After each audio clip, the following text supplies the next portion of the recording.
Assalamualaikum warahmatullahi wabarakatuh. Bagaimana kabarnya? Kembali lagi nih di channel Tika Inayah bersama Bu Atika. Nah, kembali lagi nih di pembelajaran tema 7 subtema 1 dan 2. Di pembelajaran kali ini kita akan membahas tentang muatan pelajaran bahasa Indonesia. Dengan materinya yaitu teks narasi yang ada di KD 3.5. Pembelajaran ini terdapat di kelas 5 SD. Simak baik-baik ya. Coba sebelum kita mulai pembelajarannya, ada yang tahu apa itu teks narasi? Nah, teks narasi adalah bacaan yang berisikan tentang suatu peristiwa atau kejadian secara beruntun. Jadi, teks yang menjelaskan suatu peristiwa secara beruntun. Berikutnya, kita ke struktur teks narasi. Yang pertama, ada orientasi atau pembukaan. Biasanya, bagian ini terdapat di paragraf pertama. Kemudian ada komplikasi atau berisi konflik atau masalah. Biasanya, terdapat di paragraf pertengahan atau paragraf kedua. Selanjutnya ada resolusi atau penyelesaian dari konflik tadi atau penyelesaian masalah. Biasanya ada di paragraf tengah. Kemudian yang terakhir ada ending atau koda. Nah, ending ini biasanya terdapat di paragraf akhir. Jadi, di struktur teks narasi ini ada 4 bagian, yaitu orientasi, komplikasi, resolusi, koda atau ending. Diingat ya, ada 4 bagian teks narasi. Berikutnya ada unsur-unsur teks narasi. Apa saja? Ada 4 ya. Coba perhatikan. Yang pertama ada tema. Tema itu merupakan pokok pembicaraan atau pembahasan yang terdapat di dalam bacaan. Kemudian yang kedua ada latar. Latar itu bisa berisikan tentang waktu atau lingkungan tempat terjadinya peristiwa atau cerita tersebut. Kemudian ada penokohan, yaitu watak atau tokoh apa saja yang terdapat di teks tersebut. Lalu yang terakhir ada alur. Alur itu bisa berupa alur maju atau alur mundur. Alur merupakan pola atau rangkaian cerita dari awal sampai akhir, seperti itu. Untuk alur maju sesuai dengan urutan struktur teks narasi. Tetapi untuk alur mundur itu biasanya dibalik, ending dulu baru orientasi. Seperti itu kira-kira. Berikutnya ada ciri-ciri dari teks narasi. Apa saja? Yang pertama, teks narasi berisi tentang peristiwa, baik peristiwa imajinasi maupun peristiwa nyata. Kemudian, teks narasi terdiri dari beberapa paragraf yang tiap paragrafnya terdapat konflik atau masalah. Nah, kemudian teks narasi disusun berdasarkan kronologis atau waktu secara berurutan.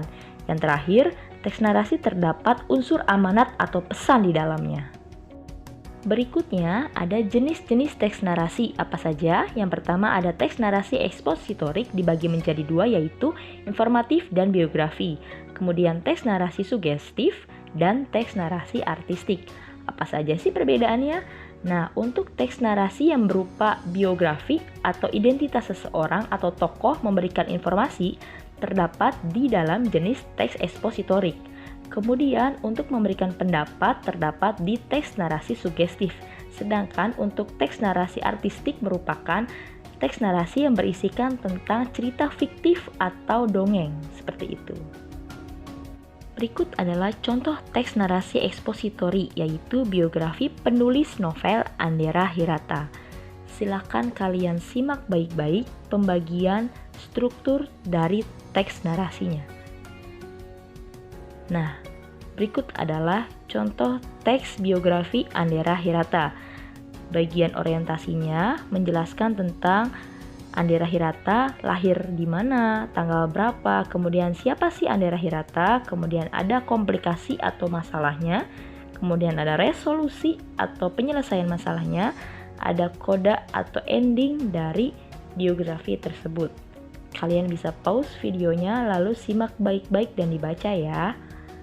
Sesuai dengan alur struktur dari jenis teks narasi merupakan alur maju, yaitu dari awal menjelaskan siapa Andera Hirata, selanjutnya sampai terakhir endingnya seperti apa si penulis tersebut.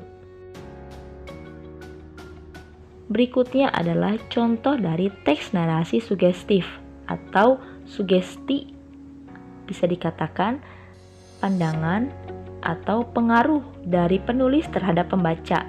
Nah, di sini ada sebuah cerita yaitu tentang liburan Hana.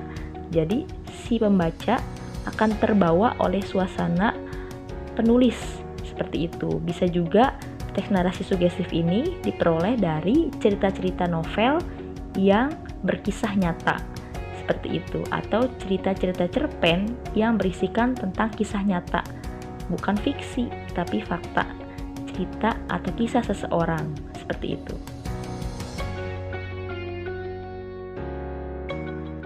Berikutnya ada contoh teks narasi artistik. Nah, kalau teks narasi artistik ini kebalikannya dari sugestif, yaitu berisikan tentang cerita fiktif atau bohongan atau rekayasa. Contohnya seperti ini. Ada di suatu sore, Tony hendak mencari kayu bakar ke hutan yang letaknya di belakang rumah, dan lain-lain. Silahkan di pause videonya dan dibaca baik-baik ya, untuk mengetahui perbedaannya.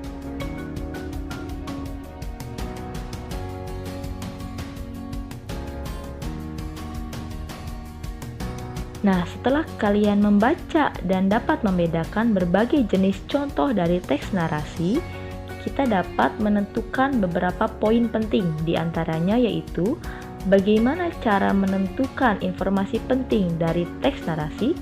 Yang kedua, bagaimana menuliskan kesimpulan dari teks narasi. Kemudian yang ketiga, yaitu bagaimana cara membuat ringkasan atau rangkuman dari teks narasi. Yang terakhir, bagaimana cara mencari kosakata baku dan tidak baku dalam teks narasi. Coba perhatikan, simak baik-baik untuk menjawab keempat poin penting dari teks narasi tersebut. Nah, yang pertama, bagaimana sih cara menentukan atau mencari informasi penting? Seperti yang telah kita ketahui dengan menggunakan pertanyaan 5W1H atau adik Simba. A-nya apa, D-nya di mana, K-nya kapan, C-nya siapa, M-nya mengapa, B-nya bagaimana, atau 5W1H. Ya, jawaban dari pertanyaan adik Simba tersebut merupakan informasi pentingnya. Selanjutnya, untuk menentukan kesimpulan. Nah, bagaimana sih? Kesimpulan merupakan hasil akhir dari suatu bacaan, yaitu dengan cara memahami isi bacaan secara keseluruhan. Jadi kesimpulan itu adalah inti dari pembicaraan atau inti dari isi teks bacaan tersebut, menceritakan tentang apa, bagaimana kisahnya, dan apa saja yang terjadi. Itu adalah kesimpulannya. Berikutnya, bagaimana membuat ringkasan atau rangkuman. Nah, ini tidak berlaku di teks narasi saja, tapi berlaku untuk semua teks, yaitu gabungkan jawaban dari pertanyaan adik Simba yang sebelumnya telah kalian buat dari informasi penting yang sebelumnya. Disusun, disesuaikan jumlah paragraf asli teks bacaan. Misalnya teksnya ada 5 paragraf, berarti kalian harus menentukan 5 informasi penting. Nah, satu informasi penting berlaku untuk satu paragraf dan seterusnya. Selanjutnya, bagaimana mencari kosakata baku dan tidak baku? Kata kuncinya yaitu kalian harus menggunakan bantuan Kamus KBBI atau Kamus Besar Bahasa Indonesia.